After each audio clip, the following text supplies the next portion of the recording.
Chicos, aquí estamos un día más con un nuevo vídeo para nuestro canal de YouTube. Y en el vídeo lo que vamos a hacer va a ser reaccionar al el único caso que el FBI sigue sin poder resolver. Ricky McCormick. Buah, chaval, de primeras, de nombre no me suena de nada, sinceramente. Entonces aquí voy a ir sin saber nada de nada. Así que me gusta eso, la verdad.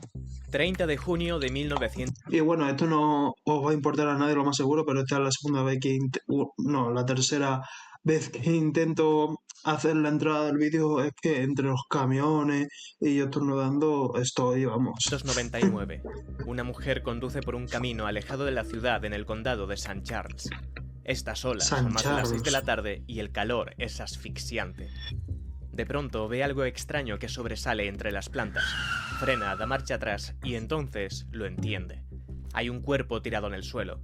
Está boca arriba, medio oculto entre los arbustos. La mujer grita, se da la vuelta y corre hasta el coche. Conduce a la gasolinera más cercana y desde un teléfono público llama al 911. Corre, pero... Es decir, no va a intentar, yo que sé, capaz que alguien que en una borrachera o lo que sea, tú no vas y tocas el cuerpo de y le das dos patadas si es necesario para despertarlo. Tú ya a partir de ahí, tú ya huyes, pero hermano, ni siquiera te acercas al cadáver, entre comillas, porque no lo sabes en ese momento a comprobar si está vivo o muerto. Hostia, no sé. Bajo mi punto de vista es lo primero que yo haría. La policía llega rápido y asegura la zona. Se trata de un hombre afroamericano, no tiene documentación, pero logran sacarle las huellas dactilares. Se llama Ricky McCormick, tiene 41 años. No tiene heridas ni marcas claras. Nadie sabe cómo ha fallecido, por qué ni desde cuándo. Y lo más raro de todo es que nadie ha llamado para denunciar su desaparición. La policía empieza a recorrer la zona. Hostia, hermano, eso sí que es raro porque no sé, lo dicho, no tengo ni puta idea del caso, no sé si tendrá familia este señor o no, pero igualmente este tipo de personas que, lo dicho, no sé si tiene papeles o no, pero suele vivir como en comuna, ¿no? En el sentido de, en un piso pueden vivir como tres o cuatro, ni siquiera sus conocidos se ponen como a... Entiendo que si no tienen papeles, pues es verdad que puedes decir, pues mira, se ha desaparecido, no nos vamos a meter lío nosotros. Yo en parte lo puedo llegar a entender por ahí, pero si no, hostia, no sé, me parece eso muy raro, ¿eh?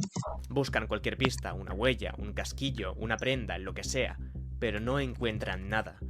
Es como si ¿Qué casquillo, cabrón? Se has dicho que no tiene ninguna herida, ¿para qué coño vas a encontrar un casquillo? el cuerpo hubiese aparecido allí de la nada. En los bolsillos solo tiene un ticket del hospital y dos notas escritas a mano con letras y números sin sentido. En ese momento nadie les da importancia, ni siquiera se lo mencionan a la familia. Pero sin que nadie lo sepa todavía, esos Sí dos tiene papeles familia. van a convertir una muerte extraña en uno de los casos más importantes que han pasado por el FBI. No son notas sin importancia, no son simples garabatos. Son el centro de un misterio que termina dando la vuelta al mundo. ¿Qué le ha pasado realmente a Ricky? ¿Cómo ha llegado hasta allí? Y sobre todo, ¿qué significan esas notas? Este es el misterio de Ricky McCormick. Hay algo que no encaja desde el principio, el lugar donde aparece. Ricky es encontrado tirado en medio de un maizal en West Alton, Missouri, una zona apartada llena de campos vacíos, caminos de tierra y carreteras secundarias por donde apenas pasa nadie. Eh, piso de backroom promedio, vamos, es que me Y cago lo en la más puta. importante, Ricky no tiene forma de llegar hasta ahí por sí solo.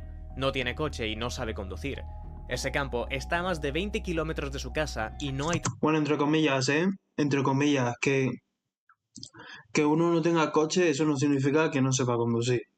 O sea, hay la tira de gente que sabe conducir, vamos, poquito más y se van a la Fórmula 1 y no tienen carnet de conducir. ¿Que es ilegal? Sí, obviamente. Pero, bueno, puede ser. transporte público cerca. Si está allí, es porque alguien lo ha llevado. Quizá lo ha movido y lo ha dejado tirado en medio del campo. Y no sería la primera vez que pasa algo así en esa zona. En Si escucháis algún ruido raro, soy yo, disculpad, con un caramelo para la garganta porque es que no veas. 1995, 4 años antes, encuentran el cuerpo de una mujer en una casa abandonada muy cerca de ese mismo campo. Alibaba. Ese trozo de tierra, perdido entre los ríos Mississippi y Missouri, parece un lugar perfecto para ocultar un crimen. Pero por más que la policía busca, no encuentra nada que indique que alguien más ha estado allí. Y la autopsia tampoco resuelve nada. El 27 de junio de 1999, St. Louis estaba sufriendo una intensa ola de calor. Las temperaturas alcanzaban los 32 grados, con una humedad cercana al 85%. El cuerpo está tan deteriorado que no hay forma de confirmar cómo ha muerto. Oficialmente, la causa queda como indeterminada. Pero hermano, se puede saber si estaba ahí o no con la ropa, ¿no? Por extractos de sudor y cosas así, ¿no? Si me estás diciendo que ya no solo por la calor, sino que encima hace mucha humedad, que una cosa es la temperatura y otra cosa es la sensación térmica que haya, porque eso pasa, por ejemplo, en muchas veces en mi ciudad, que es Sevilla, que puede haber 40, 45 grados, que es un montón, pero luego con la humedad que da el río Guadalquivir, eso puede ser un 50 y pico grados perfectamente. Entonces, coño, se puede saber eso. Y si es así, ¿de cuánto tiempo? Porque no es lo mismo el sudor, tú eh, que puedes soltar ahora, a uno que pueda soltar en 2 horas si sigues caminando en ese sendero, porque tiene menos sales minerales y ese tipo de cosas. Entonces, eso no entiendo, no lo ha mencionado de momento o En los no lo primeros sé. días, la policía no sabe por dónde empezar. No solo no pueden probar que haya sido un asesinato, es que ni siquiera pueden decir si están ante un crimen o no. Lo único seguro es que Ricky no tendría que estar allí, y sin embargo, está. Hombre, es un crimen, cabrón. Punto número uno. El hombre vive en Missouri, porque si es así, ok. Pero si no es así, eso, hermano, ya pinta raro. Si vive en otro estado y aparece en otro muerto, hermano, crimen flow mafia. Pero vamos, descarado. Pero así con las notitas ese y todo eso, hostia, hermano. Aún así, sí hay una pista: el ticket de urgencias que encontraron en su bolsillo. El 25 de junio, Ricky fue al hospital Forest Park de St. Louis porque tenía molestias en el pecho y dificultad para respirar después de haber estado cortando el césped durante varias horas. Tras revisarle, los médicos no encontraron nada grave. Le hicieron Hermano, no sé si sabéis esto, que esto puede ser bastante rocambolesco, pero ahora no me acuerdo qué sustancia química, que es básicamente un veneno, que es el olor es a césped recién cortado. Es un tipo de veneno. No sé si es letal o no, capaz que un poco no, pero en grandes dosis sí. Pero, hostia, la clave esa de mientras estaba cortando el césped, hermano, ese líquido lo puede haber echado perfectamente por ahí y como lo dicho, eso huele a césped recién cortado. Mientras tú lo estás cortando, ahí no te das cuenta de nada. molestias en el pecho y dificultad Pero si eso es verdad lo que yo estoy diciendo, ¿por qué lo harías? Eso... para respirar después de haber estado cortando el césped durante varias horas. Tras revisarle, los médicos no encontraron nada grave. Le hicieron algunas pruebas básicas, comprobaron que estaba estable y decidieron que podía irse, así que le entregaron los formularios del alta para que los completara. Pero 15 minutos después, cuando la enfermera volvió a la sala para recogerlos, vio a Ricky sentado en la cama mirando los papeles. Enseguida se dio cuenta de que no había rellenado nada, simplemente dejó su firma al final. Ricky levantó la mirada y dijo: «No sé leer ni escribir, ¿me ayudas?». La enfermera dudó un segundo, pero enseguida se sentó con él y juntos terminaron de rellenar los papeles. Después lo acompañó hasta la salida del hospital, pero en ese momento Ricky se giró hacia ella y le dijo: «Oye, en lugar de volver a casa, ¿podría quedarme aquí esta noche?». La enfermera sabía perfectamente que no tenía permitido hacer algo así, pero al ver que el hospital estaba bastante tranquilo, le dijo que se podía quedar si no molestaba a nadie. Probablemente pensó que era una persona sin hogar y que simplemente necesitaba un lugar cálido donde pasar la noche. Ricky se lo agradeció varias veces. Luego caminó hasta una esquina de la sala de espera. Se sentó, cruzó los brazos y se quedó mirando fijamente hacia la entrada. Durante las siguientes horas, la enfermera le miraba de vez en cuando esperando verlo dormido. pero cada vez que miraba, Ricky seguía exactamente igual, sentado con la espalda recta, los brazos cruzados y mirando fijamente la puerta principal del hospital, como si estuviera esperando que alguien entrara en cualquier momento. Más tarde, esa misma tarde, la enfermera terminó su turno, y cuando llegó el siguiente equipo de enfermería, enseguida se dieron cuenta de que había un hombre sentado en una esquina. Se acercaron para preguntarle si estaba bien, pero Ricky no respondió. Simplemente se levantó y salió del hospital. Después, caminó hasta un teléfono público cercano y llamó a su novia, Sandra. Ricky le explicó que había pasado la noche allí. Ella le pidió que fuera a su apartamento, que quería cuidarle, que si no se encontraba bien podía ayudarle. Pero Ricky se negó. Le dijo que primero iba a caminar hasta una gasolinera cercana para comer algo, y que después la llamaría. Sandra llevaba semanas preocupada por Ricky. Últimamente se comportaba de forma muy paranoica. Cada vez que estaban en su apartamento y alguien caminaba por el pasillo, se ponía nervioso. Cuando Sandra le preguntaba qué estaba pasando y por qué estaba así, Ricky nunca respondía. Además, esta era la segunda vez esa semana que Ricky había ido a urgencias. Unos días antes había estado en otro hospital de St. Louis. Allí también dijo que tenía dolores en el pecho y que no podía respirar. Los médicos lo ingresaron durante un par de días, pero finalmente llegaron a la conclusión de que no tenía ningún problema físico. Y lo cierto es que eso encajaba con su historial. Ricky llevaba tiempo con problemas mentales. Era conocido por inventarse cosas constantemente. A veces decía que era un cantante muy talentoso que estaba a punto de irse de gira. Otras veces afirmaba que en realidad era un príncipe, e incluso decía que estaba estudiando para ser médico. Sin embargo, a pesar de que sus amigos y familiares le insistieron muchas veces para que buscara ayuda, Ricky nunca recibió tratamiento. Días después, un trabajador de una gasolinera le cuenta a la policía que el 26 de junio Ricky compró un perrito caliente. Y al día siguiente, el 27, volvió a verlo. Ricky entró otra vez, compró algo para comer y se fue. A partir de ahí, el rastro desaparece. La policía se queda sin nada con lo que trabajar, así que empiezan a hablar con personas cercanas a él. Es ahí cuando su novia le cuenta a la policía que Ricky hacía viajes como mula para ganar algo de dinero rápido. Vaya. Él cogía un bus desde St. Louis hasta Orlando y se quedaba durante 2 días en un motel barato. Después cogía un paquete, lo traía a St. Louis y lo entregaba. Pero después de su último viaje, el 15 de junio, algo había cambiado. Parecía mucho más asustado y cada vez más nervioso. Cuando Sandra finalmente le preguntó a quién pertenecían esos paquetes, Ricky le dijo que los estaba guardando para Baja, uno de los 2 hermanos que llevaba la gasolinera donde solía trabajar. Y eso cambia las cosas, porque aquella gasolinera no era precisamente un sitio tranquilo. Arrastraba problemas y un ambiente bastante turbio desde hacía tiempo. El dueño era Yuma Hamdullah, que había contratado a su hermano Baja para ayudarle. El problema es que los dos no se soportaban. Algo que he pensado al escuchar el nombre de esta persona, de este chico es Ricky, es de Estados Unidos, es decir, dice que no sabe leer ni escribir, pero eso es algo muy extraño. ¿Qué pasa si no es americano, ¿no? Que viene de otro país.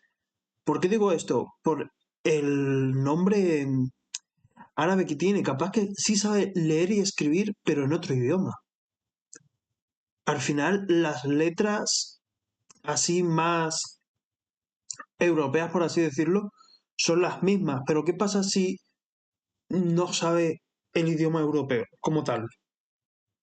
Y sabe otro idioma. Digo, idiomas europeos, inglés, español, francés, italiano, todos estos, ¿no? Descendientes del latín me vengo a referir. Hostia, una idea muy buena que se me ha ocurrido, ¿eh? Lo escucho. Yuma intentaba mantenerse en un segundo plano sin llamar demasiado la atención. Baja, en cambio, era justo lo contrario, impulsivo, agresivo y llevaba tiempo en el radar de la policía. De hecho, ese mismo mes fue arrestado por agredir a un hombre sin hogar llamado El Roukar. Según el Roukar, Baja estaba intentando echarlo de la zona, pero cuando él se negó, Baja decidió ocuparse del problema él mismo. La policía le arrestó y el Roukar presentó cargos, pero 2 semanas antes del juicio murió tiroteado en su coche misteriosamente, y sin nadie que pudiera testificar, todo quedó archivado. Los detectives que trabajan en el caso de Ricky McCormick saben que Baja es un sospechoso clave, tiene vínculos conocidos con pandillas en toda la ciudad de St. Louis. Pero justo cuando todo empieza a encajar, aparece un nuevo sospechoso aún más peligroso, Gregory Lamar Knox. Un informante confidencial le dice a la policía que había escuchado rumores de que un hombre llamado Gregory había cometido el asesinato de un hombre de color que trabajaba en una gasolinera de Shaw Avenue. Gregory era un traficante habitual de la zona que tenía muy buena relación con los Hamdallah y con otros grupos violentos. Y al igual que Baja, era muy conocido por las autoridades. Había sido nombrado sospechoso de varios homicidios, e incluso en al menos 2 planes de asesinato por encargo. Hostia, nos suena a nombre muy inventado, es decir, de identidad oculta. Lamar Knox. Gregory Lamar Knox. Hostia, se me hace muy raro el nombre, de verdad. 2 sospechosos sobre la mesa y una idea bastante clara de lo que podría haber pasado, los detectives se ponen manos a la obra. Durante semanas vigilan la gasolinera, las casas de los hermanos Hamdullah y el edificio donde vive Gregory. Solo necesitan alguna prueba que los conecte con el asesinato. Pero a pesar de todo ese seguimiento casi constante, no encuentran absolutamente nada. Ni Bob Hamdallah ni Gregory Knox son detenidos, tienen coartadas, y aunque sus historiales son sospechosos, nadie consigue vincularlos de forma directa con lo que le ha pasado a Ricky. Pronto el caso de asesinato se estanca, pero todavía hay algo que puede ayudar a entender lo que ha pasado, su pasado. Ricky nunca había acabado el instituto, dejó los estudios siendo adolescente y apenas sabía leer y escribir. En 1992... ¿Qué quieres que te diga? Esto no tiene... Es verdad que antes la educación, pues eso, murió en el 99, así que me imagino en la época en la que él iría al instituto sería entre los 70 y los 80, pero igualmente, hermano, no saber leer y escribir, eso me parece fue muy detenido raro. por un delito grave y pasó algo más de 1 año en prisión. ¿Cuál? Después de salir, intentó mantenerse alejado de problemas buscándose la vida como podía, pero vivía en una zona muy pobre y peligrosa de St. Louis, que en 1999 tenía un grave problema de violencia de pandillas. Ricky odiaba vivir allí. Hostia, es que en la época esa de los 1900 y tal, con ya no en las pandillas, sino en las familias del crimen organizado y todo esto, ¿no? Que es algo que yo he dicho en muchos vídeos, que yo romantizo mucho esa época, porque a mí me encanta ese flow padrino, así súper, los pelos así engominados, con trajes negros, así súper señores, me encanta, hermano, es algo que me flipa. Pero es verdad que, hostia, hubieron muchísimos, pero muchísimos problemas, hermano. Muchísimos, pero muchísimos problemas.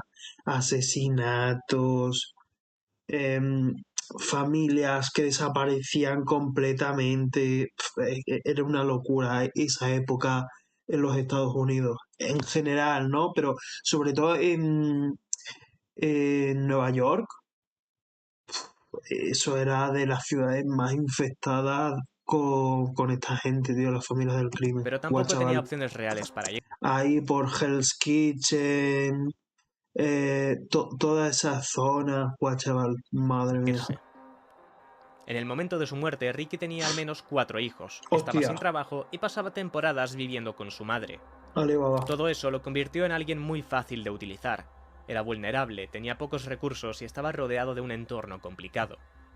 Pero, aún sabiendo todo eso, la investigación no avanza. Finalmente, en julio de 1999, el caso se archiva. Para la familia es un golpe duro. Da la sensación de que la policía se rinde y durante años apenas se vuelve a hablar del tema. Pero en las oficinas del FBI en Quantico, Virginia, algo sigue vivo. Las 2 hojas en clave que aparecen en su bolsillo. Porque si Ricky escribe esas notas en sus últimas horas de vida, eso quiere decir que está en medio de algo, huyendo, Aparte, ¿no era que él no sabía escribir? escondido o esperando a alguien.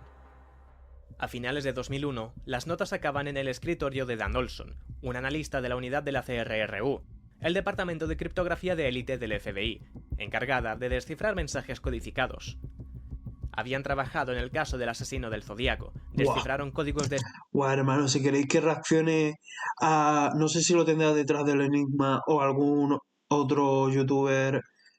¿Queréis que reaccione a un vídeo de esto del asesino del Zodiaco contando toda su historia? Que me imagino un vídeo así sería de los largos. Pero si os gustaría, dejármelo aquí abajo en los comentarios.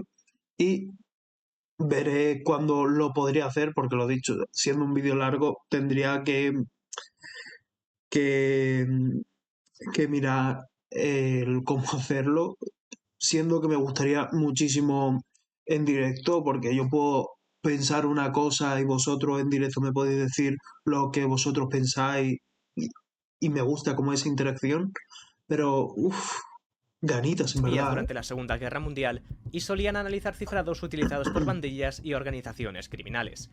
Si alguien podía descifrar el misterioso código de Ricky, eran ellos. Las 2 hojas están llenas de líneas en mayúsculas con combinaciones extrañas de letras y números. Nunca han visto nada parecido. Pero Dan y su equipo no tardan en tener algo claro.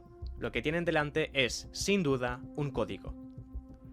Si te preguntas Panda de huevaos, hermano, me doy cuenta yo, cabrón, si me doy cuenta yo que, madre mía, hostia, qué inútiles son los americanos.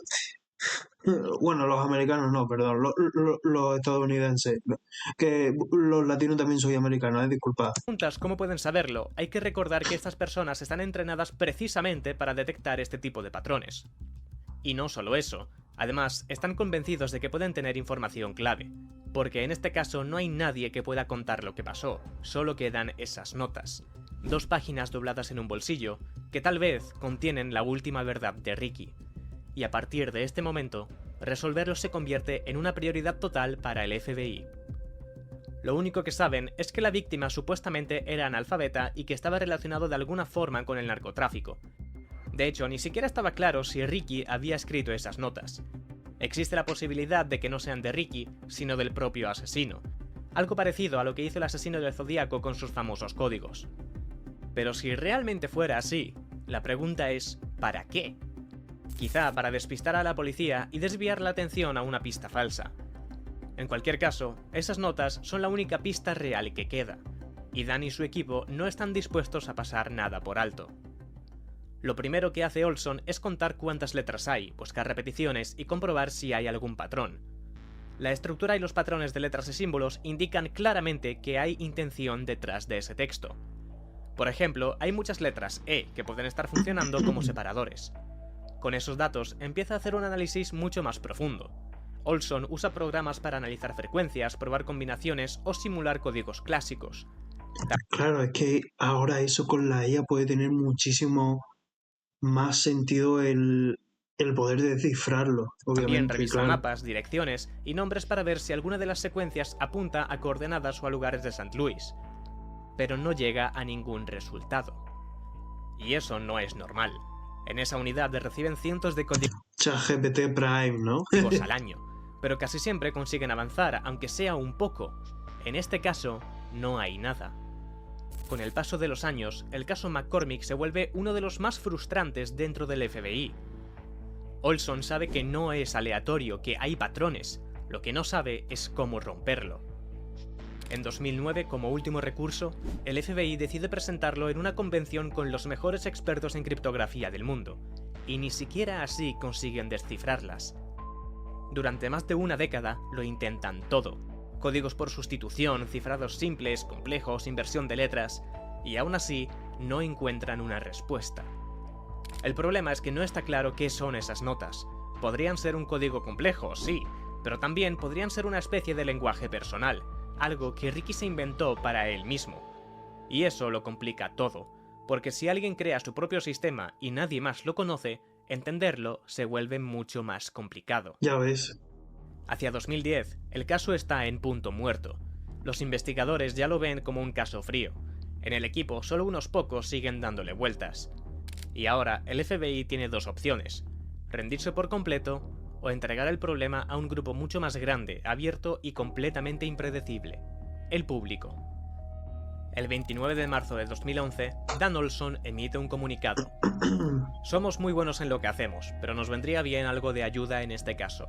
Descifrar el código podría revelar el paradero de la víctima antes de su muerte y podría llevar a la solución de un homicidio. Junto a ese mensaje, el FBI también publica un documento para guiar a cualquiera que quiera intentarlo. La primera parte, titulada Descifrando códigos para detener el crimen, explica el trabajo de la CRRU y da una breve introducción al mundo de la criptografía. En la segunda presentan un método sencillo de 4 pasos para analizar sistemas de cifrado. Paso 1. Identifica el idioma. El mensaje original está en inglés, español o en otro idioma. Paso 2. Identifica el sistema de cifrado. ¿Se trata de un cifrado por sustitución, uno de transposición o algo más complejo? Paso 3. Reconstruir la clave. Es decir, descubre qué método se utilizó para transformar el texto original en texto cifrado. Paso 4. Reconstruir el mensaje original. Usando la clave, se puede revertir el cifrado y revelar el contenido real. Por primera vez, todo el mundo puede ver las hojas. 2 páginas repletas de texto incomprensible que llevan más de una década sin respuesta. Pero ahí también nace la polémica, porque la familia de Ricky descubre en ese momento por la prensa que existen esas notas. Nadie se lo había dicho antes. Guau, chavales, que eso también, hermano.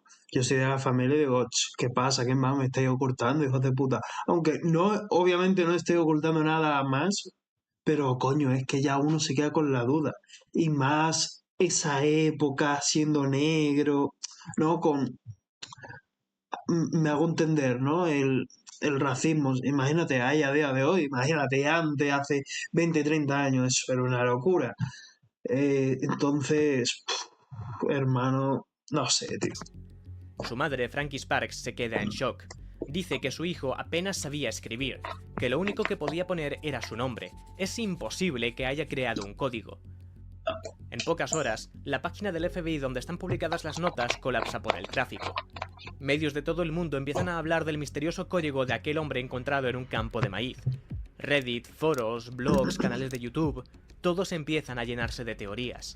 El volumen es Reddit, ¿sabes? tan grande que tienen que crear una página específica solo para recibir teorías y posibles soluciones. Durante días, miles de personas intentan descifrarlas. De entre todos, un usuario se da cuenta de que hay muchas cadenas de caracteres que se repiten. Algunas palabras aparecen varias veces, y cuanto más corta es la secuencia, con más frecuencia aparece. Eso le hace pensar que podría tratarse de un cifrado clásico, algo como Vigenère, donde ciertos patrones tienden a repetirse. Pero al mirar los datos, esa idea empieza a fallar. El índice de coincidencia es demasiado alto. Este índice mide con qué frecuencia aparecen ciertas letras y sirve para saber si un texto sigue los patrones de un idioma real.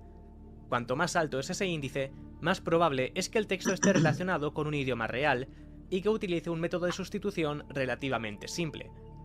En cambio, los cifrados polialfabéticos como Vigenère suelen generar distribuciones de letras mucho más aleatorias. Basta con mirar la frecuencia de cada letra para verlo. La letra N aparece 90 veces, la S 99, y la más común de todas era la E 135 veces. En inglés, la E es la letra más común, pero ese patrón debería aparecer en el mensaje original, no en el texto cifrado. Esto lleva a algunos usuarios a plantear otra posibilidad. Quizá no es un cifrado por sustitución, sino por transposición. Un cifrado de transposición no cambia las letras, simplemente cambia su orden siguiendo algún tipo de regla o algoritmo. Por eso las frecuencias de las letras siguen siendo las mismas que en el texto original. El problema es descubrir cuál es esa regla. Y eso no es algo que puedas resolver simplemente metiendo el texto en un programa que reorganice letras. Un usuario de Reddit llamado ThisBusiness1535 propone otra forma de verlo. Ricky no tenía coche y se movía en bus. Según su teoría, el código en realidad hace referencia a rutas de autobuses. Los números que aparecen en las notas, 71, 74, 75, 29, 173, coinciden con líneas reales de los autobuses del norte de St. Louis. Por ejemplo, 74 Florissant, 75 Lilac Hangley, 71 Parker. Y si esta teoría es cierta, las notas podrían estar describiendo el último recorrido que hizo Ricky antes de morir, un mapa oculto escrito en clave. Claro. Pero no todos los investigadores están de acuerdo. Algunos creen que Ricky no es el autor, que alguien más escribe esas notas y él simplemente las tenía encima. La que más ha defendido esta idea es Elonka Dunning, una criptógrafa profesional que lleva años analizando este caso. Según ella, las notas son instrucciones cifradas de una red criminal, y Ricky habría sido usado para transportar ese mensaje, nada más. Quizá ni siquiera sabía lo que significaban los papeles, solo tenía que entregarlos. Además, Ricky no tenía conocimientos suficientes como para inventar un código tan difícil, y en sus últimos días estaba muy ligado a gente peligrosa, la familia Hamdallah, el traficante Gregory Knox. No sería extraño que alguien le diera una nota para entregar y luego se deshiciera de él. Y hay patrones que parecen encajar con esta teoría. Por ejemplo, combinaciones como NCBE, que podría traducirse como No Cash Being Exchange, no se intercambia dinero. Es una teoría que tiene lógica, pero como siempre, no hay pruebas. Nadie ha podido demostrar que el mensaje está realmente relacionado con una red criminal. Y el FBI cree que Ricky sí escribió esas notas. Aunque tuviera poca educación, Ricky pudo inventar un sistema propio, algo que solo él entendía. Hay casos parecidos, personas que crean códigos raros para escribir cosas personales. Usan iniciales, acortan palabras o sustituyen letras por números. Es posible que Ricky hiciera eso. Otras personas creen que las notas Pero, uy, mensaje disculpa, pero esto se puede saber si es su letra o no, ¿no? Es decir, se puede comparar la escritura de esto de aquí con lo que escribió en el pasado, ¿no? Ya sea que estuviese, lo dicho, en el instituto, aunque lo dejase, tiene que haber algo, ¿no? O por ejemplo, lo del hospital, ¿quién lo escribió? ¿La enfermera por él? ¿O él lo escribió con ayuda de la enfermera? Porque mínimamente él podía poner su nombre perfectamente. Entonces, en el momento en el que tiene, por ejemplo, en su nombre una letra así que no es tan común, la K y la Y, hostia, puedes comprar tú la K con las que hay aquí, ¿no? Es decir, puedes ver perfectamente si la persona es diestra, es zurda, si utiliza más la presión, menos presión al escribir. Coño, eso se ve en la escritura. Me parece raro, tío, iniciales, esto. acortan palabras o sustituyen letras por números. Es posible que Ricky hiciera eso. Otras personas creen que las notas no tienen ningún mensaje real. Ricky sufría problemas mentales. Su madre explicó que él solía escribir cosas que no tenían ningún sentido. Creía que escribía bien, pero solo eran letras al azar. Y existen causas médicas que pueden explicarlo, como la grafomanía o la hipergrafía. Trastornos que hacen que alguien escriba sin parar solo porque siente la necesidad de hacerlo. La verdad es que no está claro por qué o quién escribió esas páginas, pero el FBI sigue defendiendo lo mismo. Las notas esconden un mensaje real. Ricky es quien las escribió y tienes lo necesario para descifrarlas. Porque al final, todos los códigos, por complicados que parezcan, dejan algún tipo de rastro. Incluso la famosa máquina Enigma, utilizada por Alemania durante la Segunda Guerra Mundial, no era realmente imposible de romper, aunque en su momento lo parecía. Enigma era una máquina que utilizaba un sistema polialfabético mecanizado con rotores giratorios. Cada vez que se pulsaba una tecla, el alfabeto cambiaba. En un momento la letra A podía convertirse en D y en la siguiente pulsación en T. Además, la configuración cambiaba cada día. Pero aún así, los aliados acabaron descifrando el código. Aprovecharon los patrones predecibles, como informes meteorológicos o saludos habituales, para tener un punto de partida y a partir de ahí empezar a descifrar el resto del mensaje. Enigma generaba miles de mensajes cada día, lo que daba a los criptógrafos una enorme cantidad de material con el que trabajar. Y ahí estaba precisamente el problema con las notas de Ricky. Claro, que Solo solo hay había dos. 2 hojas de papel, una cantidad demasiado pequeña para encontrar un patrón claro. Han pasado más de 25 años desde que apareció el cuerpo de Ricky McCormick en aquel campo de maíz de West Alton. Hoy, las 2 notas que llevaba en el bolsillo siguen sin descifrarse. Lo único que se ha movido desde entonces ha sido el interés del público. Miles de personas han intentado resolver el enigma, han enviado ideas, teorías, fórmulas. Sin embargo, ninguna ha dado con la clave. Puede que la respuesta haya estado ahí desde el primer día, pero nadie haya sabido verla. O quizá nunca estuvo pensada para ser entendida. Sea como sea, lo único que está claro es que Ricky McCormick murió llevándose algo con él, y nadie ha conseguido averiguar qué fue. Buah, hermano. Qué videazo, tío. Qué videazo, colega. Madre mía. Madre mía. Hostia. Buah. Es que en verdad es súper, súper chungo todo lo que tenga que ver con la criptografía en general, porque coño, lo del asesino del Zodíaco, si no me equivoco, creo que se resolvió el año pasado. o hace 2. O sea, y era alguien que asesinaba sobre todo por la época de los 70 los 80. Ahora no estoy seguro, lo voy a buscar en un segundo, pero yo creo que era por ahí. Pero, joder, no sé exactamente el, el motivo de esta persona de, ok, es traficante, ok, te lo compro, pero vamos a poner, no es el caso de yo soy traficante, ¿no? De lo que sea, pero coño, si yo tengo a alguien trabajando para mí, y yo qué sé, que me hace solo una o dos, pues yo qué sé, cómo actuará o no, no tengo ni puta idea, ¿sabes? Pero en el momento en el que yo veo comportamientos raros como los que tenía, yo que sé, no sabe leer ni escribir, que eso es un punto a favor, porque si tú le das, lo dicho, una notita con lo que sea, no la va a entender, y menos si es criptografía, va a decir, ¡buah! No lo entendía antes, ahora menos, ¿sabes? Pero, hostia, con el tema este de querer escribir impulsivamente, ¿nunca le ha dado un brote en alguno de estos intercambios? Es decir, no sé, es que me parece muy extraño. Mi teoría va más enlazada a...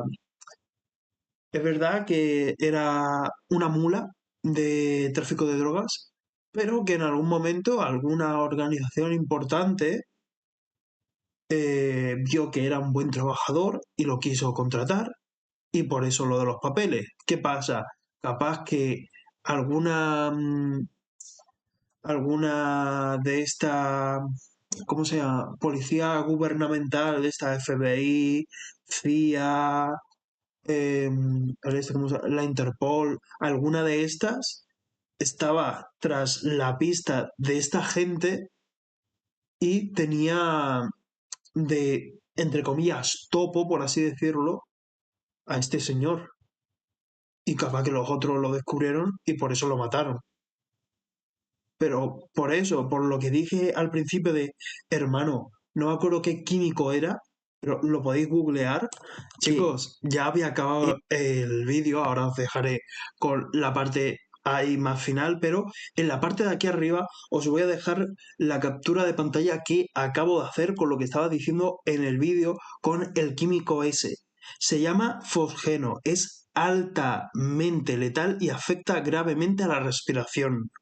En dosis bajas, irrita los ojos y la garganta, causando tos y dificultad para respirar, justamente lo que tenía este chico. Lo peligroso es que sus efectos graves pueden tardar entre 2 y 24 horas en aparecer. Dosis altas provoca un edema pulmonar, los pulmones se llenan de líquido, lo que causa asfixia y la muerte de forma rápida.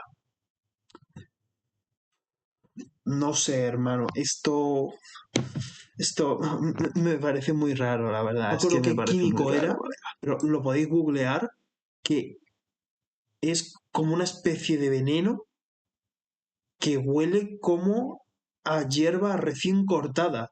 Entonces, que fuese precisamente cuando fuese a cortar el césped, que está así, hermano, eso es como el agua, tú eso lo puedes rociar perfectamente en cualquier lado. No sé, tío, hay muchas incógnitas, perdón, en este caso, y guau, chaval, muy bueno el vídeo de detrás del enigma, la verdad. Bueno, chavales, espero que os haya parecido bien la reacción, no tengo nada que leer, eso nos Hey vemos. chavales, estoy aquí en el final del vídeo simplemente para comentaros de que si queréis verme crecer como creador de contenido, lo único que tenéis que hacer son dos cosas: apoyar aquí el canal dando la suscripción y aquí apoyando el vídeo anterior con un me gusta y el comentario. Muchísimas gracias por el apoyo y ver el vídeo hasta el final y nos vemos. Chao, chao.